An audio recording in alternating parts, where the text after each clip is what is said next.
Hey everyone, welcome back to the MHP Show podcast. I'm your host, Derek Vickers. We have another special guest with us today. I've got Mr. Morgan Ehrenzeller here with Ehrenzeller Capital, and I didn't blow up the name the first time. I'm from the sticks of Virginia, and I usually butcher stuff, but I got his name right. What's up, man? Hey, thanks for having me, Derek. And it's impressive getting it the first go around.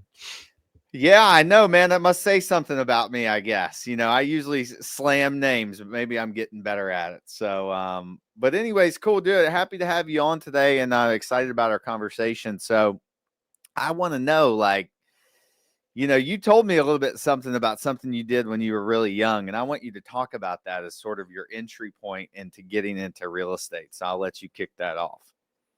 Yeah, absolutely. So yeah, I've always, when I was a kid and a child growing up, I always had the entrepreneurial spirit in me. So ever since I was a kid, I used to flip candles, flip, electronics. This was all, Wait, 10. Hold on a second. Candles? Yeah, that was How the my hell do you flip a candle? So my aunt lived in Virginia, and she would buy them in bulk and bring them up for me, and then I would buy them and redistribute them. So that was probably at like 10, 11 years old, and then got into electronics. So it was doing a lot of that stuff. And then it brought me to software, and then I started a software company when I was 14, and then ran with that. And since I wasn't an adult, PayPal was our third-party payment processor, but you had to be 18 for them. So me and my partner, we were arguably just kids at this point. So we weren't 18, and we started to bring in a decent amount of money for 14, 15-year-olds. And then they limited our accounts. So then at that point, it was like 80% of our payments were coming through PayPal. So we got chopped off at the chest because that's where all our revenue was coming from. So then I had to pivot. So what did I do at 15? I found Bitcoin and cryptocurrency where I could accept payments, and I'm not 18 years old. So then we moved all of our SaaS profits into Bitcoin at the time. This was around 2011, 2012. So made out, arguably lucky there as well too. If people who are listening to this know what Bitcoin is today. So we did that. Really smart decision, but kind of an accident too. Made a boatload of money doing that. And then I bought my first duplex when I was 17 on seller finance. So that was my start of what propelled me into real estate. I kind of got into real estate too on accident. I was 15, 16. I didn't want to take my parents' advice what to do with all the money I was making because I didn't grow up rich or no one in my family had a business. I'm the only entrepreneur in my family. So I didn't want to take their advice what to do with money because it's one of those ones, if you want to drive a Ferrari, are you taking advice from someone in a Toyota or a Ferrari? So I realized every rich or wealthy person was involved in real estate. So that's kind of how I ended up. I had money from my software company. It's like, okay, every rich and wealthy person I know is in real estate. I'll buy this duplex at 17. Wow, that's awesome, dude. First, I got two questions. How much money were you making when you were 14? Well, to ramp it up, at about 15, 16 was when we were at the peak. My partner and I were doing about $1,000 a day in sales. Yeah.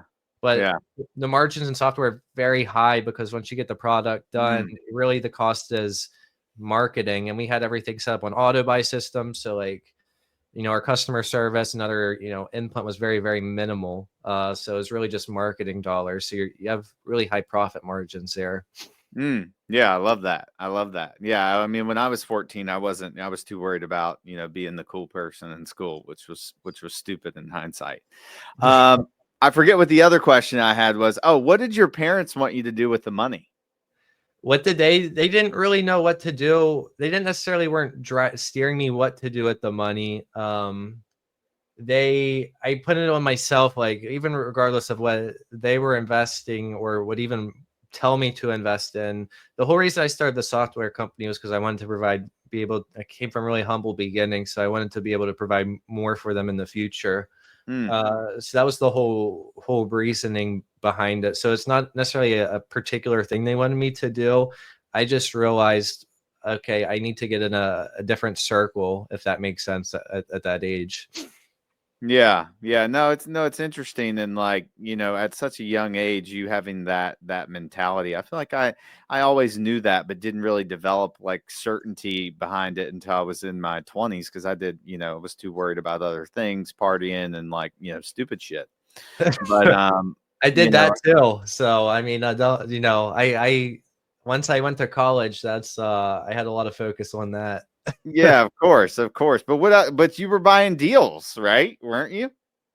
So I bought my first duplex at 17, but then I sold the software company, and I didn't at this around this time frame as when I was reading like Rich Dad Poor Dad, Mm, things, books like that. So when I was in college, I graduated in 2020, but while I was in there, I wasn't necessarily buying more deals or doing stuff on the real estate side. I literally was doing what you just said. I was, focused on drinking and the wrong types of stuff that every young 20-year-old wants to do when he goes to college. So yeah, I didn't really do much with that duplex until I graduated in 2020. And then it was, dig the heels into real estate. yeah, yeah. I always look back and I'm like, I forgot. I was talking to this. I think me and my mom got on this conversation when they were here the other week. I was like, man, it's probably a good thing that I didn't have money when I was in college. Cause like it's hard to tell what I would have been doing with that money. Yeah. Yeah. Yeah. Taking the friends on trips to Vegas and doing it's hard to tell. It's That's hard. right. That's right. But even though in college, so I was still hustling. Like I was flipping shoes like Supreme, new releases on Jordan, stuff like that. One point I picked up a car, flipped a car. I picked up a dog for free and flipped a dog. So Oh really wow. anything to turn a dollar. How much did you make on the dog? $600, but I had to split it with Dang. my roommate. Wow, dude, that's freaking awesome. I've never heard that one. Flipping dogs. Flipping Hey, dogs. anything possible to get into this industry. Anything, literally. Yeah. Yeah, when I was in middle school, it was like when this is gonna date me, but it was when like burning CDs was a thing. And I was like one of the few people in school that look, my family wasn't wealthy, but we just happened to get a new computer at the time that they had CD burners on them. Hmm. And so we were like one of the few people that had this. And like I would go in and, Napster. I don't know if you know what Napster is. Do you know what that is? I don't think so, but I remember the CD burning era. Yeah, yeah, yeah, I yeah. was So real young. Napster or LimeWire. And it's so funny. LimeWire. Yeah, I remember LimeWire. Yeah. So they like I would go in and get lists from people of like, hey, what songs do you want on your compilation or whatever you want to call it? And I would go get the songs and burn them and sell them at school. And that was like my hustle in middle school and things like that. So it's funny how like, I think a lot of entrepreneurs sort of start and they have a little bit of the bug, because it's like, you don't want to. I grew up in a traditional family, and it sounds like you did too, like a blue collar family where it was like, if my grandmother was still here today, she'd be like, Derek, you need to get a real job because a real job in her eyes is like digging a ditch and Yeah. like some really like manual shit. Hmm. That's funny with the dig in the ditch. Everyone says work hard, but working hard isn't always going to get you money. If you want to work hard, just go dig a ditch for all day. That's right. That's right. So, yeah. So back to your like, I want to hear more about you got out of college and then you're focused on the wrong things there, which I would advise people not to do in college now, but you can do what you want. What happened after that? Like, how did you start accumulating more deals? Yeah, so after college, I ended well, actually, it was my last semester. COVID just was happening. It was 2020. I went to Cancun for spring break, came back, and I went to a foreclosure auction in my college town. And I still had money left over from my software company, flipping stuff in college, all of that. And I went to a foreclosure auction, and I ended up buying a house in my college town for 10 grand. I was the only person who bid on it. So then at that point, all my friends, they were starting to graduate. They're all moving to the inner city, the nice apartments, buying the new cars. But I knew that was the wrong decision, and that would get me stuck in the rat race for the rest of my life. So that buying that house for 10K at that foreclosure was really the jump start to it. And then growing up, my dad was a carpenter, so ever since I can remember, since I could walk, I had the pleasure of holding the flashlight, so to say. So I was very, very familiar with construction from that, and today in hindsight is extremely valuable with what I do, because when you know construction really, really good and well, nobody can bullshit you on how long something takes or how much it should cost. So in hindsight, really, really thankful for that upcoming there. But anyway, nonetheless, bought that house for 10K. I did a lot of sweat equity into it because I had the construction background too. I put 17K into it. And then after that, I refied. It was worth 126. So then at that point, it really hit me. I was 22, 23 years old. All right, I don't come from money. I don't come from investment banking. I don't have a Yale or a Harvard degree or anything like that. So it hit me, in 3-4 weeks, I just made 100K of equity and net worth at 22, 23. And then it's like, all right, I had this realization. It's where I'm at in my life. No other job or industry is going to do this for me right now with where I'm at in my life. So that was the one that really jump started it, and the fire took off once I did that one. Yeah. That's awesome, dude. And I love that. I love people like you because I didn't I don't have, I have an Ivy League degree. I didn't get help or anything like that. I had to just go figure shit out. And that's what I love, dude. I love your story. And I just think it's awesome, man, because I think it's really inspirational to people who have, sort of a limiting belief where they're like, oh my gosh, I don't have this, I don't have that, I don't have this, I didn't grow up, I don't have any money. Like, what would you say to the person that says that and makes excuses, which is really what it is? That's a really, really good point, because reflecting back in the past 4 or 5 years in my journey to where I'm at, I would say a big factor on why I'm not bigger than what I am right now is because of that limiting belief factor I had on the entry level of my journey. I felt the same way. I did a lot of single families and stuff like that before I really started scaling, and I had that limiting belief factor of almost like I don't deserve this in a sense.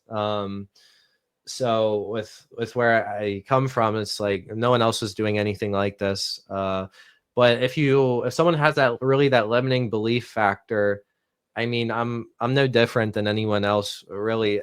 If as long as you can be resourceful in the world, I'm a firm believer you can literally accomplish anything you want.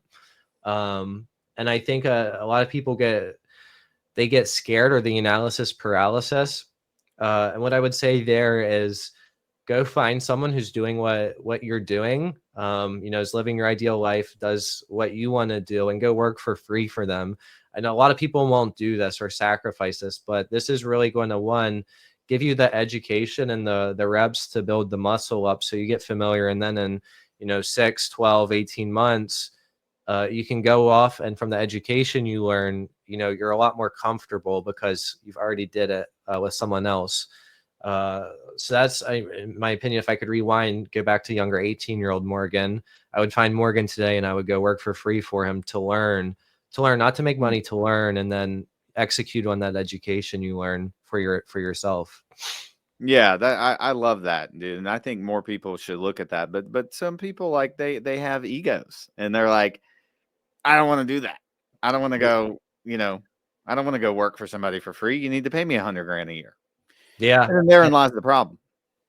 It is. And I think if they, especially my generation, I would say they have to realize you're going to pay in life. It's either you pay now or you pay later. You pay now, you struggle now, and you enjoy the rest of your life, or you enjoy life now, but you struggle the rest of your life. So you're paying regardless. It's now or later.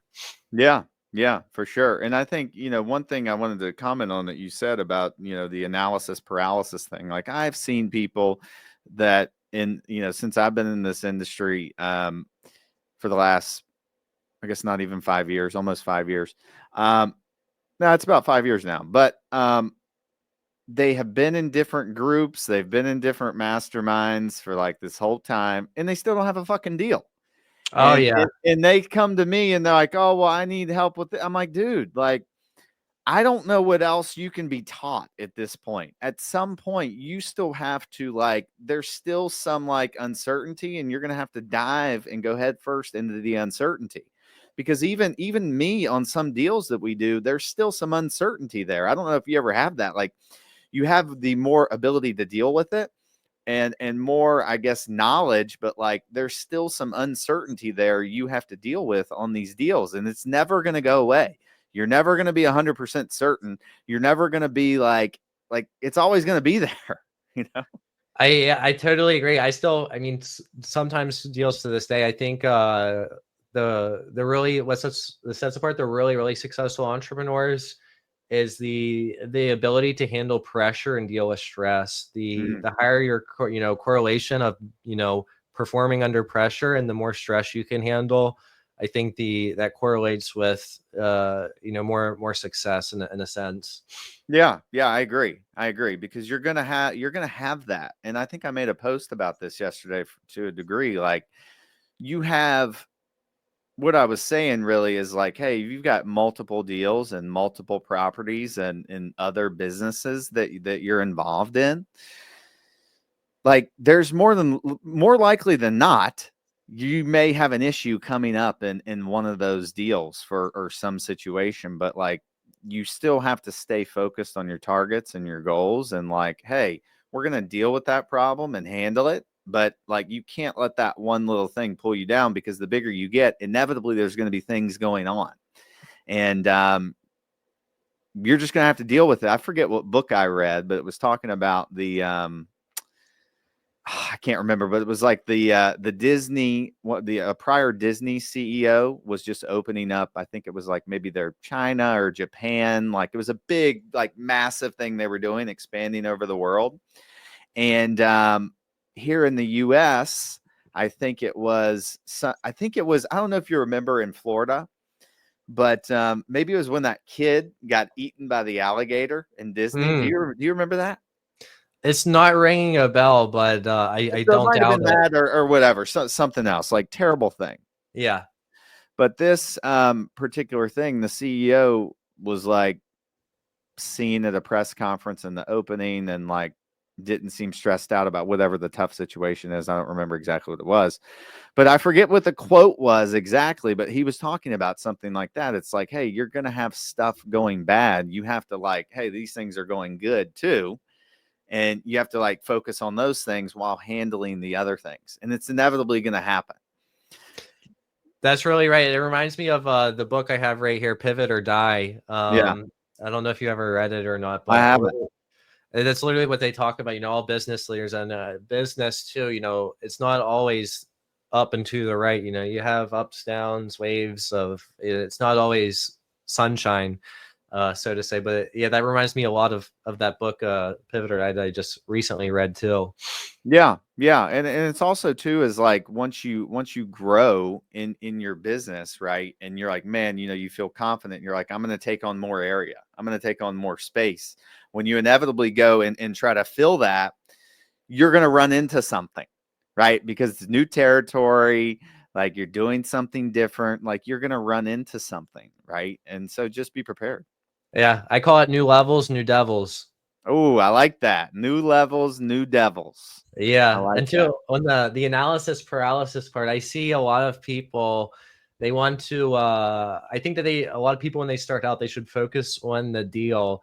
I see a lot of people, oh, I want to go raise capital, I want to raise millions of dollars, but they have no track record, or they want to learn to be an operator, but they don't have construction experience. So I tell a lot of people, focus on the deal, because it's literally just like a puzzle. If you have a good deal, it's much easier to raise capital. If the deal's good enough, the capital's there. If the deal's good enough, you can find an operator to, help operate it. So now, finding the two missing pieces of the puzzle is much easier when you start with the deal, versus if you, out the gate are trying to raise millions of dollars for a deal. You don't have track record, you don't have construction experience, you have nothing on you. So that's personally where I started out, and I really always focus on the deal first. I think that'll help a lot of people get out of the analysis paralysis too. Yeah, yeah, totally. I agree with that 1000%. So like moving on in your career, like you eventually ended up in mobile home parks. Mobile home parks. I'm mainly in the multifamily, but I'm looking for mobile home parks. Yeah. But Yeah. yes, What was it that was like, hey, let's um what do you like about the asset class? mobile homes. Yeah. I like it. I think that there's going to be a huge spike in demand in the next 5 to 10 years, for a couple of reasons. One, it's no secret that the gap for affordability for houses is getting bigger and bigger. It's getting harder and harder for every American to buy a home. So that's undoubtedly is happening in America. I think everyone agrees with that. Two, there's roughly what, a 6-7 million housing shortage right now, Yeah. across America. So we have one, the affordability aspect getting bigger and bigger. Two, we have the housing shortage, which isn't getting, any better at all. Three, with the last neglect from the previous, I don't mean to bring politics into this, but from the neglect from the last administration, they're saying what, 11 million people came through the border. It's what they report. Me personally, I think it's bullshit. I think it's probably more like 35, 40 million. So Probably. when you combine, one, the affordability aspect, not just from in the US, but from all these South American countries that are inevitably much poorer than America. So you have the unaffordability aspect from America, then from all these migrants coming up as well. Then you have the housing issue at hand as well on top of all of this. So I think it's a really big storm that's stirring right now. Mhm. That's going to crack here very soon, because where else are people going to go? They're either going to have to be forced to move in with friends and family to keep their housing price cheaper, or they're going to have to move to mobile home parks or RV parks and be more, not stationary, but more the ability to travel. So those are my predictions on what's going to happen and why I'm looking at mobile home parks and RV parks, because I think that they're going to explode in the near future for those reasons. Yeah, yeah, for sure. And I agree with you. And I think I think you're right about the housing shortage. And if the government's numbers are true, which we know they aren't. Yeah. If you think the numbers that they release on TV are true, then like I don't have any, like I can't tell you anything. Like I got nothing for you if you believe that. So Morgan, you're probably more right in that vein.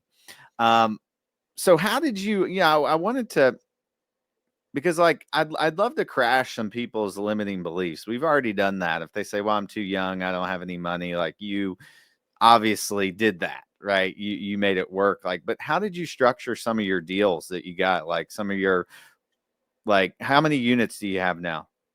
That's a really good point. So I have 339 units, and the way that I structured them. So when I first graduated college, I bought about 10 properties right out of college. Then I ran out of money with my own money. So I bought 10 properties right out of college. And then at that point, I started having a little bit of a track record. Each one of those properties, it was a home run deal. I made, over 6 figures each one of those. So then at this point, my friends, family are starting to see, okay, maybe he knows slightly what the hell he's doing.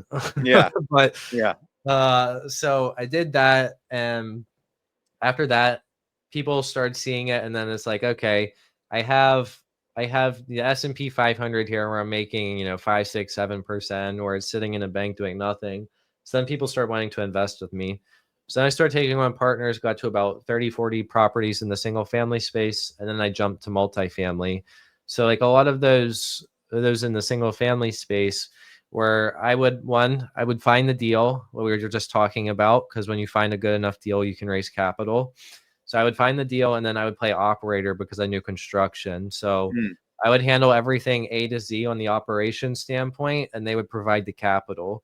And then at that point, we would split everything 50-50.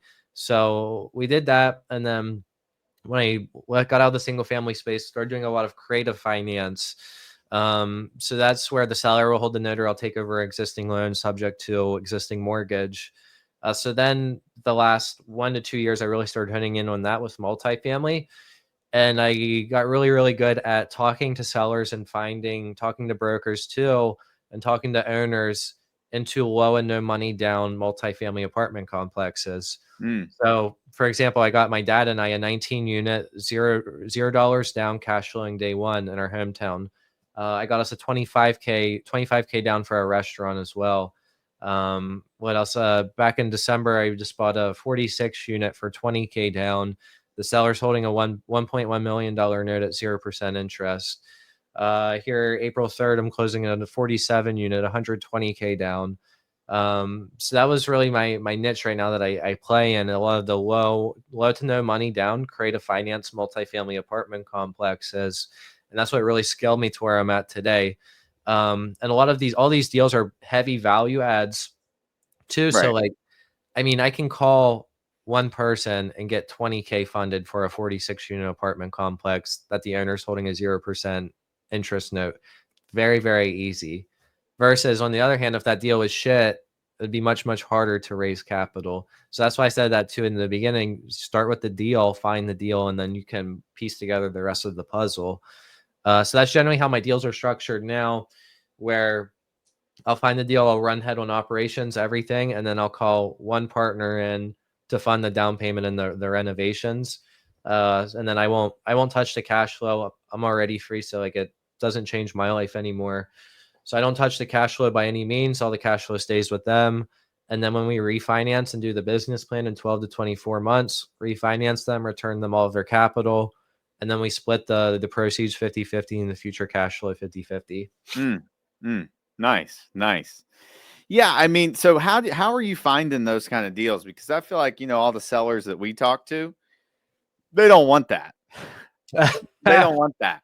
So these deals aren't labeled that, directly. It's a lot of negotiating, knowing what to say, how to say it, when to say it, knowing the objections before they're coming. But I teach a lot of this in my community, the closers table.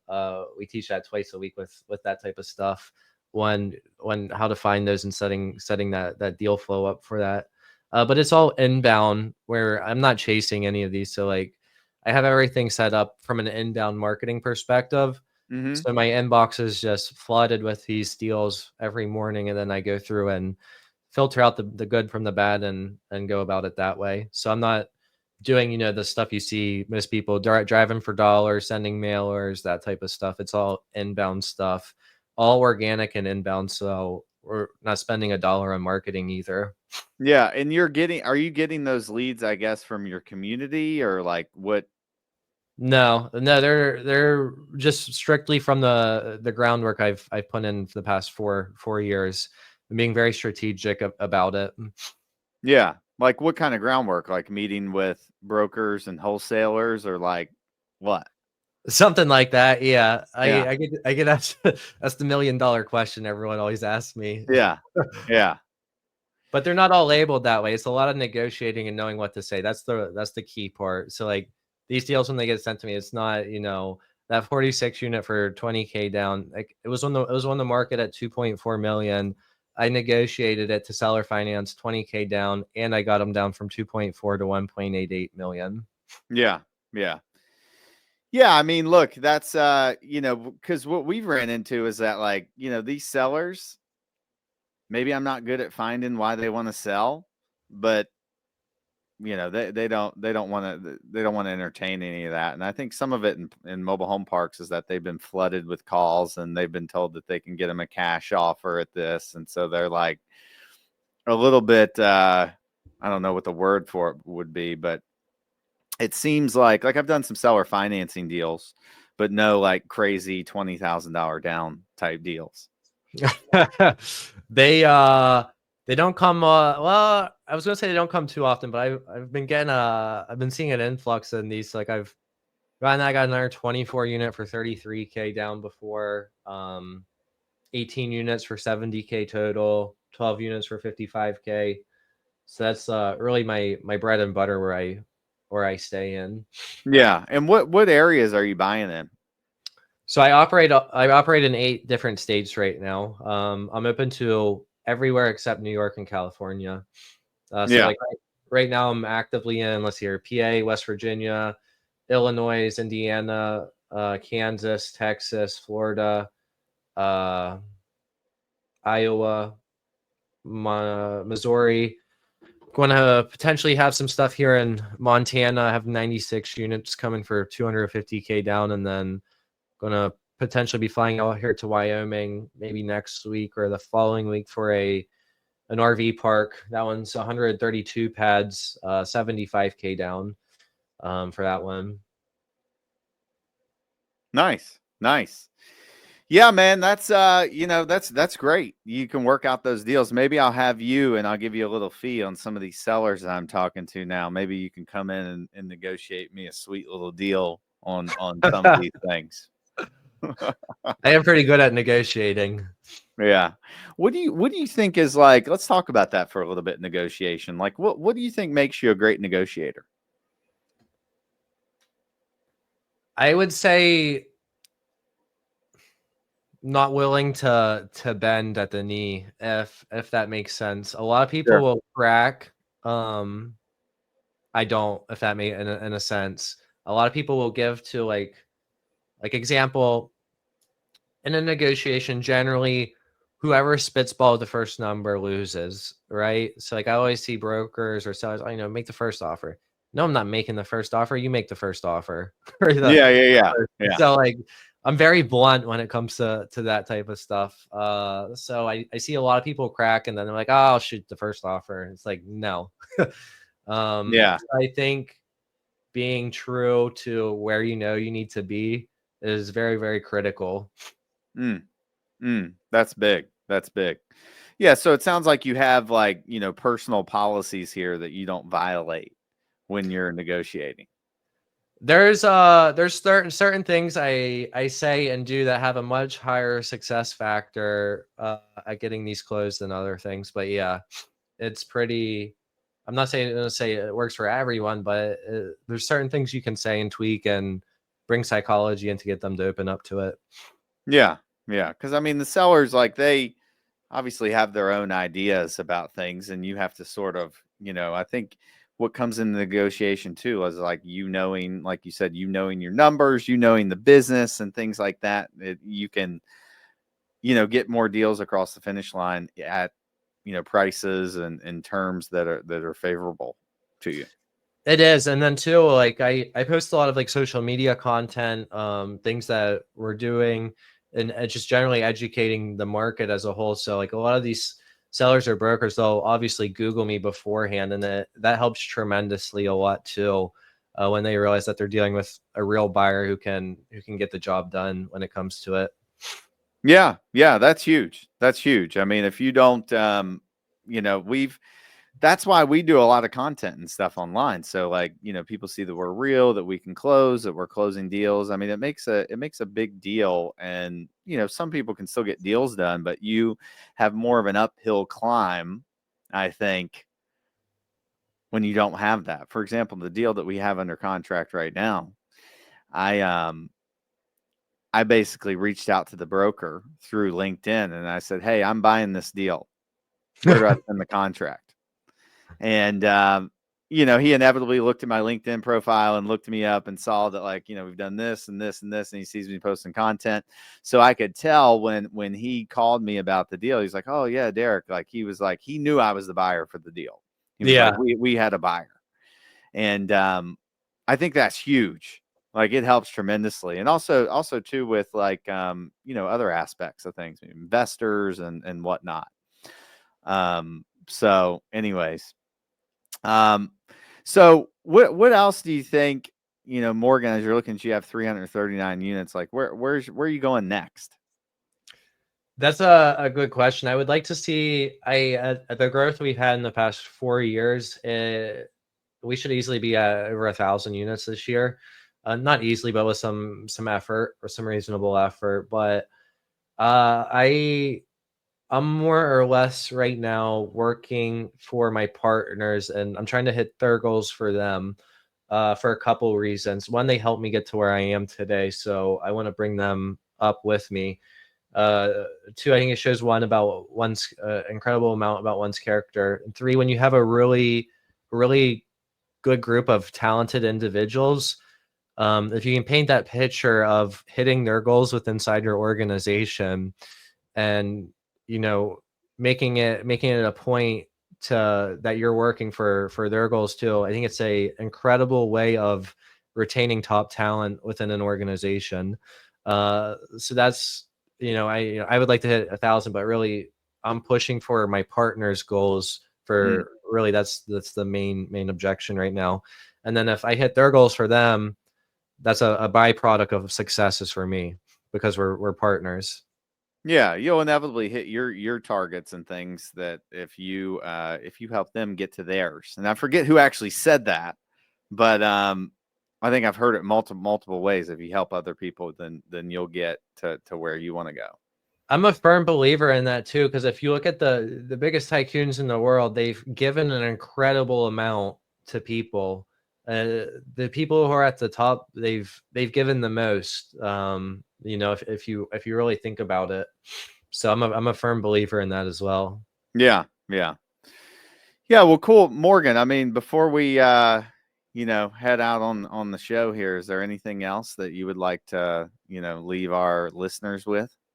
Oh, wherever you're at in your journey, just keep pushing. I mean, if you're in real estate is a long-term game. I mean, if I can do it, if you're resourceful, anyone can do it. And if anyone has, questions or anything that I could maybe help with, definitely reach out to me. You can find me on social media, Morgan Ehrenzeller, or email me, morgan@thecloserstable.com. But yeah, I generally would love to see what everyone's working on. If there's anything I can help with, I generally really do like helping people too. So definitely reach out.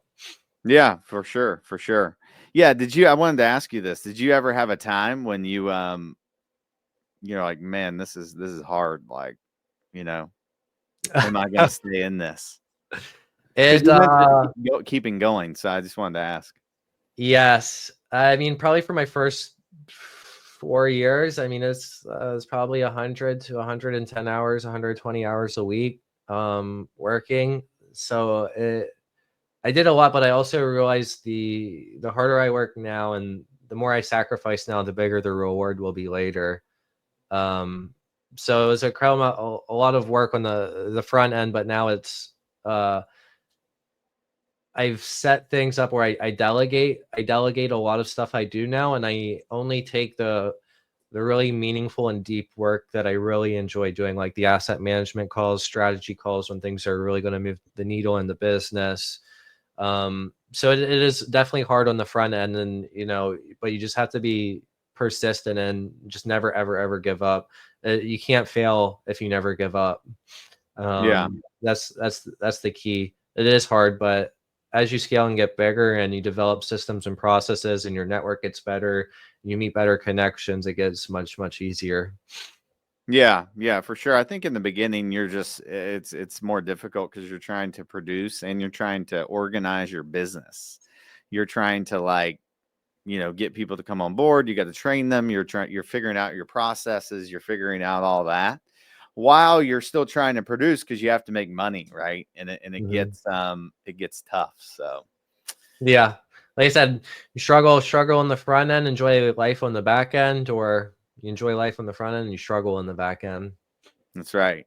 Well, Morgan, I appreciate you coming on the show, dude. It's been great.